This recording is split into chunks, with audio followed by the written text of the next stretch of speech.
Hi friends, my name is Varun Avasthi and welcome to our YouTube channel। तो आज जिस topic के बारे में मैं आपसे डिस्कस करने जा रहा हूँ वो है shortlisting of your preferred company और ऑर्गेनाइजेशन। तो शॉर्टलिस्टिंग क्यों इम्पोर्टेंट है आपको आपके लिए कि आपको कुछ कंपनियां ही हैं जो आपको शॉर्टलिस्ट रखनी है अपने लिए। ये क्यों इम्पोर्टेंट है? तो अगर आपके कॉलेज में भी प्लेसमेंट्स चल रही हैं तो आपने देखा होगा कि अबाउट 100 to 300 to 500 कंपनीज आती हैं। और अगर ये कंपनीज आती हैं, कुछ कॉलेज में कम भी आ सकती हैं, पर अगर ये कंपनीज आती हैं तो आपको क्यों कुछ गिनी चुनी कंपनियों की ही प्रिपरेशन करनी चाहिए। So the main reason behind this is that focus. अगर आप फोकस एक कंपनी में करेंगे तो आपके उस कंपनी में सेलेक्ट होने के चांसेस इंक्रीज हो जाएंगे एज कम्पेयर टू अगर आप हर कंपनी में रैंडमली बैठ के आप यह सोचेंगे कि इस कंपनी में भी मेरा ट्राई करके देख लेता हूँ, अगर हो गया तो ठीक है। उसमें नो डाउट कि आप सिलेक्ट हो सकते हैं, आप हो भी जाएंगे, पर लॉन्ग रन के लिए आपको दिक्कत आएगी।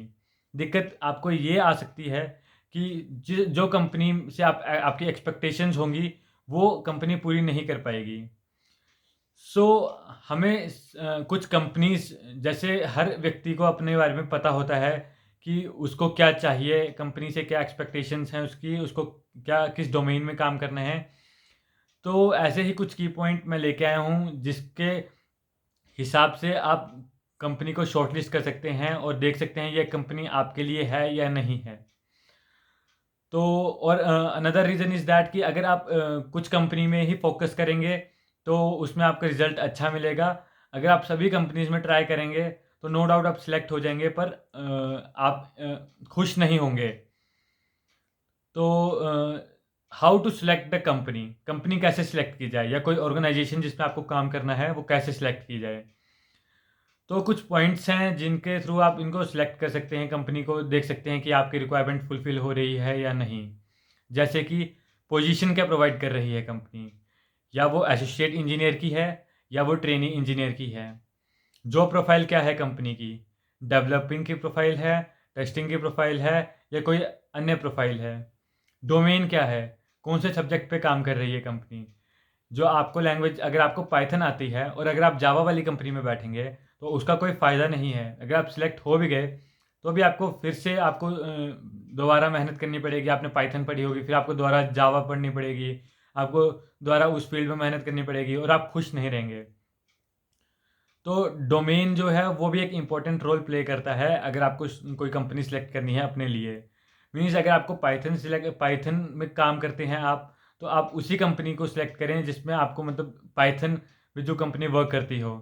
उसी तरह किसी को क्लाउड में काम करना पसंद है तो उसी कंपनी को चूज़ करें जिसमें क्लाउड में काम होता हो।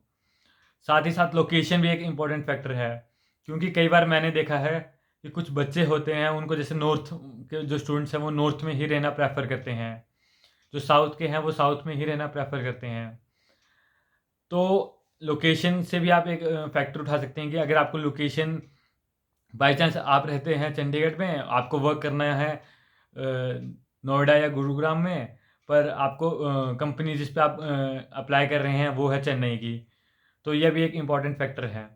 साथ ही साथ बॉन्ड, अब बॉन्ड का मैं सबसे मतलब बताऊं समझाऊं आपको, तो बॉन्ड में ऐसा होता है कि जो कंपनी बॉन्ड प्रोवाइड करती है वो एक तरह से जॉब सिक्योरिटी भी प्रोवाइड करती है। पर कुछ स्टूडेंट्स ऐसे होते हैं जिनको मतलब रेगुलर नहीं रहना होता है एक फॉर्म में, उनको लाइफ एक्सप्लोर करनी होती है, कंपनीज एक्सप्लोर करनी होती हैं। तो वो प्रेफर करते हैं जिस कंपनी में बॉन्ड ना हो। तो ये भी एक पॉइंट है, अगर आपको कंपनी चाहिए जिसमें आपको मतलब एक सिक्योरिटी प्रोवाइड हो तो आप बॉन्ड वाली कंपनी पे अप्लाई कर सकते हैं जिसमें 1 या 2 साल का बॉन्ड हो। और बॉन्ड का सबसे बड़ा ड्रॉबैक यही है कि अगर आप बीच में छोड़ते हैं तो आपको फ़ाइन पे करना पड़ेगा। पर कुछ बच्चे जो लाइफ को एक्सप्लोर करना चाहते हैं वो ध्यान दें कि वो बॉन्ड वाली कंपनी सेलेक्ट ना करें, उनको पहले ही क्लियर होना चाहिए अपने माइंड में। अब इसके बाद जो पॉइंट आता है वो आता है सैलरी का। अब अगर आप किसी रैंडम कंपनी में बैठ रहे हैं और आपको पता है कि ये सैलरी जितनी आपको एक्सपेक्टेशन है कंपनी से, उतनी एक्सपेक्टेशंस पे आपकी जो कंपनी है वो खरी नहीं उतर रही है, सैलरी आपको कम प्रोवाइड कर रही है, तो प्लीज़ उस कंपनी में अप्लाई ही ना करें। क्यों अपना टाइम वेस्ट करना है। अब इसके बाद है फ्यूचर स्कोप। फ्यूचर स्कोप हमें कंपनी जो सिलेक्ट करनी है वो उस पर हमें अपना फ्यूचर स्कोप भी देखना चाहिए कि फ्यूचर अगर आप इस कंपनी में फ्यूचर में काम करते हैं तो ये कंपनी आपको किस तरह से बेनिफिट प्रोवाइड कर सकती है। और जैसे कि फॉर एन एग्जांपल किसी को फ़ॉरेन जाना है तो सब कंपनी फ़ॉरेन के लिए कैंडिडेट्स नहीं लेती हैं। कुछ कंपनियां होती हैं जो अपॉर्चुनिटी प्रोवाइड करती हैं कैंडिडेट्स को फ़ॉरेन जाने के लिए और वहाँ पे काम करने के लिए। उसी प्रकार ग्रोथ भी आपको देखना चाहिए कंपनी में ग्रोथ कैसी है, कंपनी की हाइक कैसी है, हाइक कैसे जाती है, सैलरी इंक्रीज कैसे होती है और सीखने को क्या क्या मिलता है। तो ग्रोथ भी एक इम्पॉर्टेंट फैक्टर है। इंटर्नशिप, अब कई कंपनियां होती हैं जो इंटर्नशिप के साथ काम करती हैं, मतलब वो पहले ट्रेनिंग देंगी आपको इंटर्नशिप में और फिर उसके बाद आपको जॉब में रखेंगी। कुछ कंपनियां होती हैं जो डायरेक्ट ही आपको जॉब में रखती हैं। अब जो कॉलेज में स्टूडेंट हैं 7th या 8th सेमेस्टर में, अब अगर उनको कंपनी चाहिए तो वो इंटर्नशिप वाली कंपनी चूज़ करें जिसमें स्टार्टिंग में इंटर्नशिप हो जो उनके 8th सेमेस्टर के दौरान चले और उसके बाद फिर जब उनके ग्रेजुएशन कंप्लीट हो तो कंपनी उनको फुल टाइम एम्प्लॉय की तरह रख ले। अब ये जो कुछ पॉइंट मैंने डिस्कस किए, position, job profile, domain, location, bond, salary, future scope, growth, internship, ये क्यों इम्पोर्टेंट है। अब इनका बेनिफिट ये है कि जब आप इन सब पॉइंट को अब मद्देनजर रखते हुए कंपनी सेलेक्ट करेंगे अपने लिए, अपने रिक्वायरमेंट के हिसाब से, तो इसका सबसे बड़ा बेनिफिट ये होगा कि आपको स्ट्रेस कम होगा।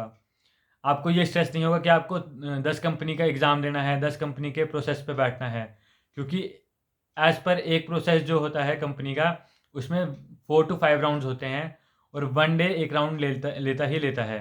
ये नॉर्मल से सबको पता है। तो क्यों अपने 4 to 5 डेज एक कंपनी पे वेस्ट करने, फिर नेक्स्ट 4 to 5 डेज दूसरी कंपनी पे वेस्ट करने और स्ट्रेस इंक्रीज करना। तो अगर आप शॉर्ट लिस्टिंग कर रखेंगे कंपनियों की या ऑर्गेनाइजेशन की तो आपको स्ट्रेस कम होगा और साथ ही साथ आपको स्ट्रेस कम होगा और साथ ही साथ आपको ज़्यादा टाइम मिलेगा प्रिपेयर करने के लिए जो आपने कंपनी सेलेक्ट की होगी, क्योंकि आपका फोकस क्लियर होगा, आपका एम क्लियर होगा कि आपको इस कंपनी के हिसाब से ही अपने आप को तैयार करना है। और इससे एक और चीज़ ये होगी कि जैसे आपने लिमिटेड चीज़ रखी है, जैसे आपने एक कंपनी ही सिलेक्ट की है, 10 कंपनी आई हैं और आपने 2 कंपनी सेलेक्ट की है, तो आप 2 कंपनियाँ जो होंगी वो आपके रिक्वायरमेंट के हिसाब से होंगी, जो आपके रिक्वायरमेंट में फिट बैठ रही होगी। जैसे आपका डोमेन बैठ रहा होगा, फिट बैठ रहा होगा, जिस डोमेन में आपको चाहिए उसी डोमेन की कंपनी आई होंगी, ग्रोथ अच्छी होगी कंपनी में। तो फ़ायदा ये होगा कि एक आप कॉन्फिडेंट होंगे उस कंपनी को, जब आप प्लेसमेंट प्रोसेस में बैठे होंगे तो आप कॉन्फिडेंट होंगे थोड़े, और साथ ही साथ आप अपना हमेशा बेस्ट देंगे उस कंपनी के लिए, क्योंकि वो आपसे रिलेटेड जो आपके सब्जेक्ट होंगे उस बिहाफ में वो कंपनी आई होगी, तो आप उस कंपनी में हमेशा अपना बेस्ट देंगे। So that's why it's important to short list your preferred company और organisation so that it become easy for you. और साथ ही साथ मैं आपको इतना ही था आज की वीडियो के लिए, और please like, share and subscribe to our YouTube channel. Thank you.